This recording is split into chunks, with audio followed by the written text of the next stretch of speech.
Pinkerton's Ghosts is a horror anthology podcast by Superversive Radio, with no affiliation with any detective agency, person, real or imagined, or the dark forces of Outre Terre. It is not intended for children. This is Jim Donavan. The time is 10:30 a.m. on a Friday. I'm recording from my office. Oh boy, where to start? I guess I might as well pick up right after the Loki encounter. Like I said in my previous report, it was a 24-hour ordeal, and I hadn't slept at all during the whole process. So when an angel, I'm guessing my guardian angel, teleported me back to my apartment, I crawled upstairs and slept for 12 hours straight. I woke up in time for an early dinner. I stumbled down the stairs to where I had left Gordon O'Hedesy, I don't even know what to call him. He's a disembodied head who's a bit of a wise guy. I had left him in a backpack in my living room because I didn't want his incessant talking to keep me awake. I opened the backpack and eased him out. "Hey, kid! Didn't know if I'd ever see you again." "Oh, you look bad." "Well, at least I still have a torso," I said, as I set him on the kitchen counter. I busied myself preparing my breakfast/dinner. "Brenner." "Fair enough," Gordon said amicably. "Say, you wouldn't happen to have a ribeye in that fridge, would ya? Even a sirloin would be nice. If you recall, all those freaky Grand Masons did was feed me a protein slurry to keep my higher brainwaves functioning." "Why would a head eat?" I asked groggily. "You don't even have a stomach." It's a metaphysical thing." I'm sure if he could have shrugged, he would have done so non-committedly. "The important thing is, I eat, I sleep, but I don't, defecate. I'm like a pet without all the annoying parts." "Pets don't yammer all the time." I was developing a headache. "Sure they do. You just don't understand them." I could tell Gordon wasn't the sort to take a hint. I hate people like that. Fortunately for him, he was cut off when the Molotov cocktail sailed through the window above my sink and set the floor in front of me on fire. "Whoopsies," Gordon eked out. I was a bit irritated by this. I still had a security deposit, and I was hoping to get it back when I eventually moved out of this apartment. As the fire was spreading, I jumped over a counter to get out of the kitchen. I grabbed Gordon as I vaulted the counter with a dexterity that would have made Jack impressed. Or whatever passes for being impressed with Jack. I'm pretty familiar with this apartment, and over the years, I've peered often enough into the Vermivicio while here to be able to understand my habitation on a molecular and temporal level. As a result, I'm able to do things here that I may not be able to readily do elsewhere. I used my mind to seal off the room at the broken window, and at the transition point from the kitchen to the dining room. I made the seal airtight, and then banished all oxygen inside the kitchen. I make it sound easy, but I've spent a long time practicing to not accidentally launch myself into the vacuum I would just make. Space movies don't do explosive decompression justice. The fire suffocated almost immediately. I released my hold on the Vicio, grabbed the gun I kept duct-taped under my dining room table, and bolted outside to look for the would-be arson. No one. Of course not, that'd be too easy. I was about to walk inside, though, when something caught my eye. An envelope left on the ground, right outside my window. I looked to see if anyone was standing around, or had called the cops, and no one was in sight. My neighbors must be at their 9-to-5 jobs. I know it's weird for people outside LA to hear this, but most people in Los Angeles are hard-working family folk who don't work for the entertainment industry. It's just that those assholes that do work for Hollywood bring the average down for the rest of us. I grabbed the envelope and hustled inside. I didn't want to be standing around, in the open, reading something, for all the world to see. When I got inside, I tore open the envelope. It was a single sheet of heavy cardstock paper, with the words, "He who has eyes to see, let him see." This sounded like some pretentious wizard way of saying, "Look at this with the Vermivicio." And so I did. And yep, like I suspected, when I relaxed my eyesight and peered deeper into reality, I could see new text pop up on the paper. "Mr. James Donavan," it read. "As the slayer of the warlock known to mortal kin as Hawkwood, you are cordially invited by his followers, Fraternum est Oculi, for a night of frivolity and ritual sacrifice. Black tie gala. Tonight. This is an exclusive invitation, so please do not bring a guest. The catering budget is precise. Please mark an X on your front door using the Oculus Obscura if you intend to show up, and a circle if you refuse the invitation. Please understand that refusing this request is considered bad form and will be dealt with appropriately. Transportation will be provided at 11 p.m. Frivolity and ritual sacrifice. Hey, sounds like you got yourself quite an invite there, pal. Gordon piped up. I didn't realize that I had been reading aloud, but I guess I'm alone so often that I just picked up bad habits without thinking about it. Yeah, I said.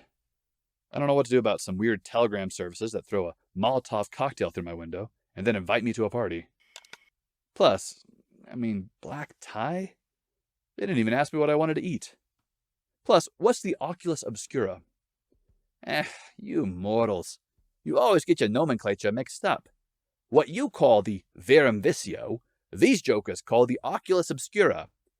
By the way, both of you's got to work on your Latin conjugation. Come on, this is just embarrassing. You're wizards! Huh. Weird, I muttered. I went back to the broken window in my kitchen. I dipped into the Vicio and sorted the glass from the bottle from the glass in the window. I used my familiarity with the place to reconstitute the window to its former shape. It immediately fell back apart. At least my landlord was in Boca Raton. I made a mental note to figure out how to reinforce these windows against future attacks. Maybe change the molecular structure to make it shatterproof and bullet-resistant. I cut a finger on a glass shard. Reinforce. Eventually. In the meantime, Fraternum est Oculi. I guess that meant something like Brotherhood of the Eye or something like that. Great. I've got some sort of cult that followed Hawkwood, and likely is not pleased by my actions against him, asking for me to show up for some sort of hedonistic blood orgy. But if they were going to sacrifice someone, I guess I better stop them first. This is partly an unsanctioned investigation, Control, but I'm including a list of my expenses, just in case. I had to rent a tux, but don't worry. I got a cheap one from an Armenian tailor in Glendale. But I'm getting ahead of myself.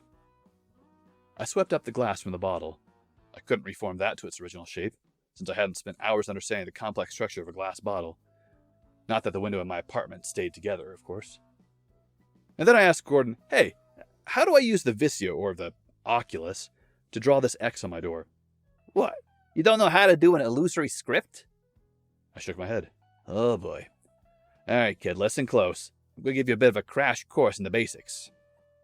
Gordon spent the next hour teaching me how to reach into the Vicio and create an invisible writing that could only be viewed by those who could see. Fascinating stuff. I drew a big X on my front door, and then left to get that tux. I realized that not only would I have to reinforce my security, but I'd actually have to create some security against intruders, prowlers, and magical invaders. I didn't know what magical means I'd need to take with me. It'd be too challenging to pack my shotgun or Emir's tears. No chance to hide a Fulgurite grenade in a cummerbund. I was able to use a shoulder holster for my Colt 1911. I'm sure I'd be frisked at the door, but on the off chance they cheaped out on mortal security. I was about to take the Soul Stone when Gordon saw me holding it and said, Hey, you're planning on facing vanilla mortals, right? No fairies, no ghosts, no monsters? Yeah, I guess. Why? He hopped his little disembodied head over to me and started nudging my feet. Please, Jim. Please tell me that you know you can't use the Verum Vicio against average vanilla mortals. Please tell me you've heard the one rule that even Hawkwood was terrified of breaking. I picked him up and held him at eye level. What are you talking about? Oh, son of a bitch! Alright, look. When you look into the Vicio, you are peering into the foundation of creation itself. The angels and demons themselves are constantly in the Vicio. It's how they view reality. Heaven itself does some pretty horrible things to mages who use magic to harm another person. As I understand it, Hawkwood found some loopholes, and that stone is one of them. But from what I know, you killed him before he was able to really mask his presence from heaven and use the stone to its full potential. Mask his presence from heaven? Will the Soul Stone make me invisible to angels and demons? Forget I mentioned it. Look, the biggest, baddest wizard you have ever met was scared of killing people with magic. And I think that should be a warning for you.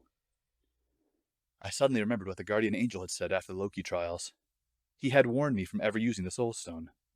Maybe what he meant was that I shouldn't be experimenting with its ability to cloak me from his kind. That would bear some thinking on later. And maybe some trial and error. I decided to leave the Soul Stone in a safe place. Gordon showed me how to open a pocket dimension that only I would have access to, so I stashed the stone in there till I got back. I'm really glad I found him, Control. This guy is going to 100% save my bacon, especially if I can keep him swimming in steaks. Don't worry, I won't be adding those to my expense list. I waited for the clock to tick to 11. I just sat and conversed with Gordon for a little bit. Nothing important. Idle chit-chat to fill the time, because I was getting a bit tense. It's not often that I deliberately walk into something I know is a trap. And even worse, it's not often I do this without being able to fully arm myself. I suppose I should use the time to understand more about who Gordon is, where he's from, why on earth the Masons had him locked away in some secret bunker, how a disembodied head is technically still alive. But, it's a weird situation. I'd get to it later. I heard a knock on my door at precisely 11 o'clock. I opened to discover a dwarf of a man standing in a chauffeur's outfit. I should clarify, I don't mean a fantasy dwarf like Lord of the Rings. I was trying to be more sensitive to... Okay, you know what? He was a midget, alright? There was a midget driver waiting at my front door. I think it was meant as some sort of weird esoteric slight to send a person half the size of a normal human to pick me up. Because, these seem like the kind of people who layered all their actions in annoying hidden meanings. Like having a conversation with a woman, you couldn't take anything you saw or heard at face value. Everything was layered in signals and secret codes. Maybe it's their way of saying they thought me half a man, or half as good a wizard as they, or something equally inane. Didn't matter. I didn't care. I looked at the driver standing at my doorstep and asked him, "So, what do you get out of this?" He paused for a moment, gave me an odd look, and said, "$35 an hour.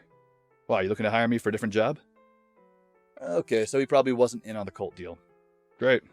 Well, there's one person I'd have to keep safe if he stuck around. Are you my ride back afterwards? I asked. Nah, I wasn't hired for the whole night.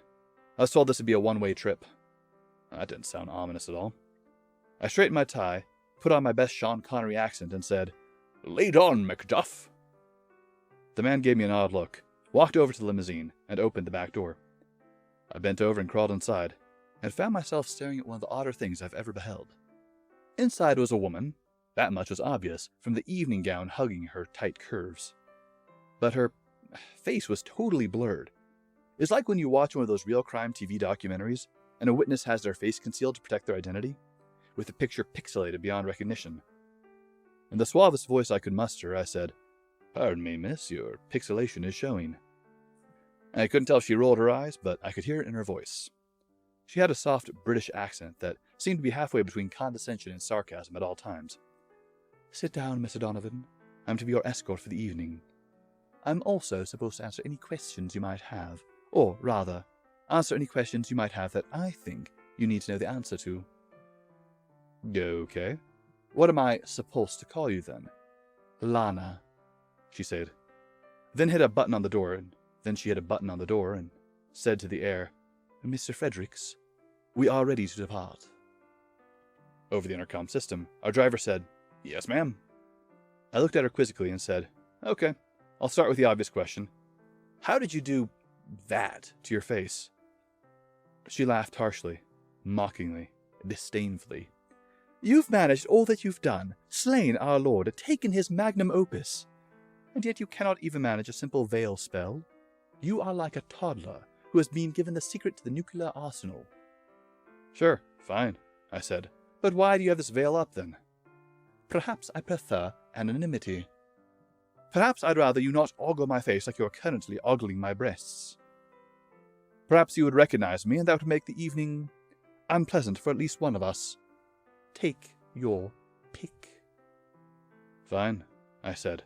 "I get it, you're a frigid bitch. Now why don't you give me a clue what's going on tonight?" I think she smiled when she said, "I believe your invitation said something about dinner, frivolity, and a bit of after-dinner entertainment." "Cut the crap. I said you're going to sacrifice someone." "Or something," she corrected me, holding up a finger. "Never underestimate the value of an animal sacrifice. I think I'm done with this line of questioning. Okay, why don't you tell me? I was interrupted by a knocking on the door. Lana cracked it open, while Fredericks helped her out of the limo. I stuck my head outside and saw that we were parked just outside the Griffith Observatory, overlooking downtown LA.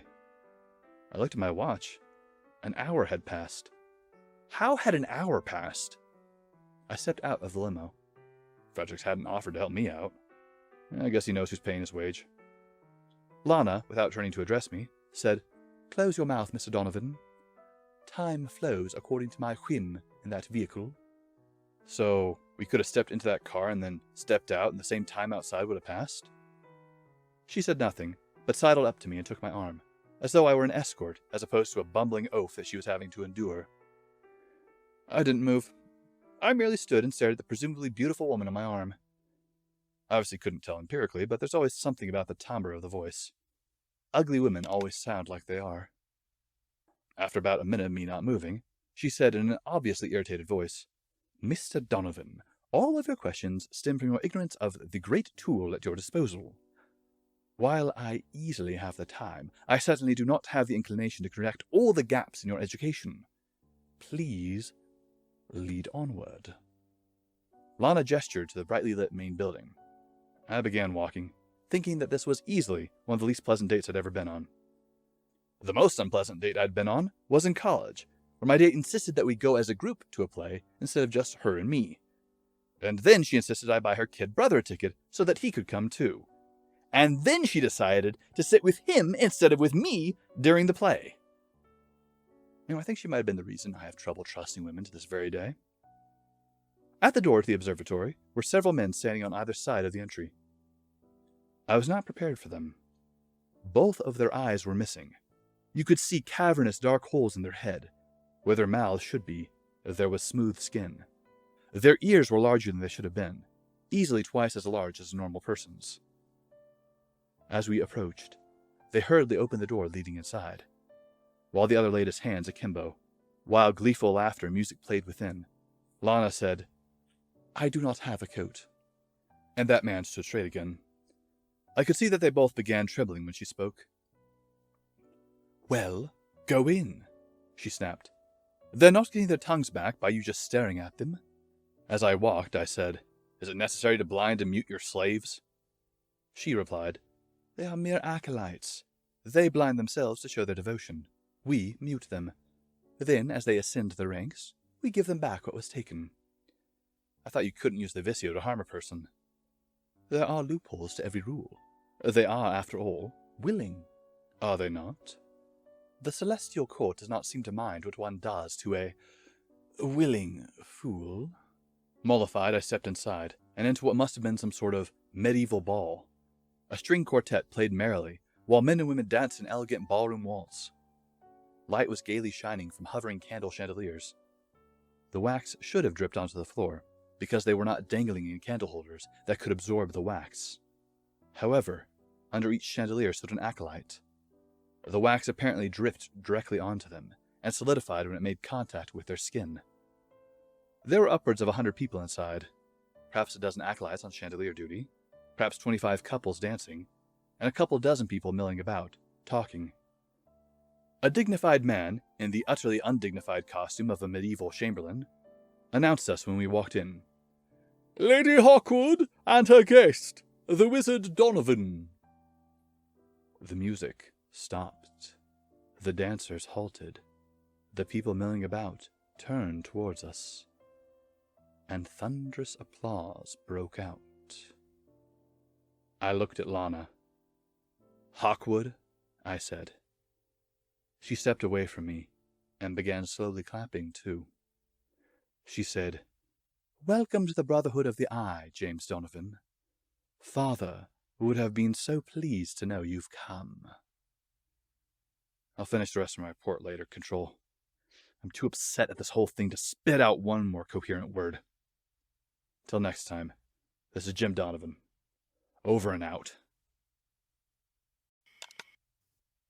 Pinkerton's Ghosts is a podcast distributed by Superversive Radio, licensed under an attribution non-commercial, share-alike international license. This episode was written by Ken Dickerson and performed by the same. Ben Wheeler edits, directs, produces, and herds cats.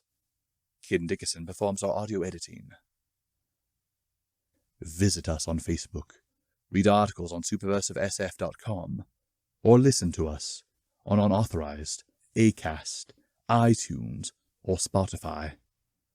Contact us through Twitter at @PinkertonsGhosts, email us at pinkertonsghosts@gmail.com, or send us noble messenger possums with messages strapped to their backs. Don't worry, they know how to find us. Thank you for listening, and good luck.